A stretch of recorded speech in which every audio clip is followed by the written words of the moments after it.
যে মনোবল নিয়ে টিকতে পারে তারাই একদিন সফল হয়। আসলে সফলতার কোনো মন্ত্র নেই, সফলতার কোনো আলাদা কারিকুলাম নেই। এটা সজিনা ফুল, একটি গাছেই শত শত থোকা সজিনা ফুল ফুটেছে। এই সাদার শুভ্রতায় সে যে পেখম মেলেছে এই সজিনা ফুল হাজার হাজার দেখছেন, কিন্তু সব ফুলেই কি আর সজিনা হবে না।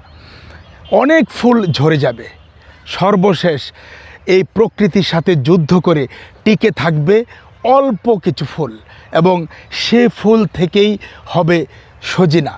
এবং সজিনা যখন কুড়ি জন্ম নেবে তখনও কিন্তু এই প্রকৃতির সাথে যুদ্ধ করে ঝড় বৃষ্টি রোদ বাতাস, এই অনেক পোকামাকড়ের আক্রমণ, সর্বশেষ গুটি কয়েক ফল হবে এই সজিনা গাছে, সর্বশেষ পরিপূর্ণ সজিনা বাজারে বিক্রি করা যাবে।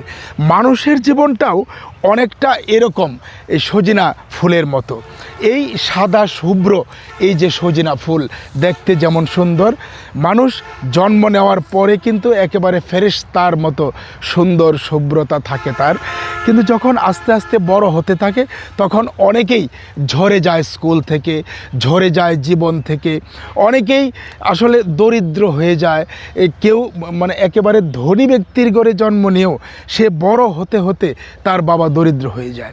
আসলে মানুষের যে জীবনচক্র আর এই যে সজিনা ফুল এবং সজিনা জন্ম নেওয়ার জীবনচক্র অনেকটা একই ধরনের। মানুষের জীবনটা আসলে একটু মানে ব্যতিক্রম ধরনের, এই সজিনা ফুলের মতো এরকম সাদার শুভ্রতায় মানুষও জন্ম নেয়, এবং সর্বশেষে স্কুলে গিয়ে স্কুলের লেখাপড়া থেকে ঝরে পড়ে, জীবন থেকে ঝরে পড়ে, বড় ব্যবসা থেকে ঝরে পড়ে, চাকরি থেকে ঝরে পড়ে, এবং তার অর্থ প্রতিপত্তিশীলতার থেকেও মানুষ ঝরে পড়ে। টিকে কজন?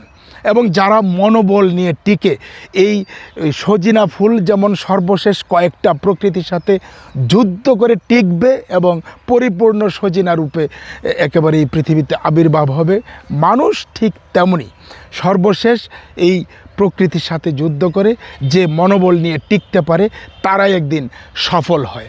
আসলে সফলতার কোনো মন্ত্র নেই, সফলতার কোনো আলাদা কারিকুলাম নেই। আপনি সফল হতে হলে আপনাকে আপনার পারিপার্শ্বিক যে জায়গা, যে পারিপার্শ্বিক যে সমাজ, সেখানে একেবারে যুদ্ধ করে আপনাকে টিকতে হবে মনোবলের সহিত। চালিয়ে যান আপনার যুদ্ধ, একদিন আপনি জয়ী হবেন।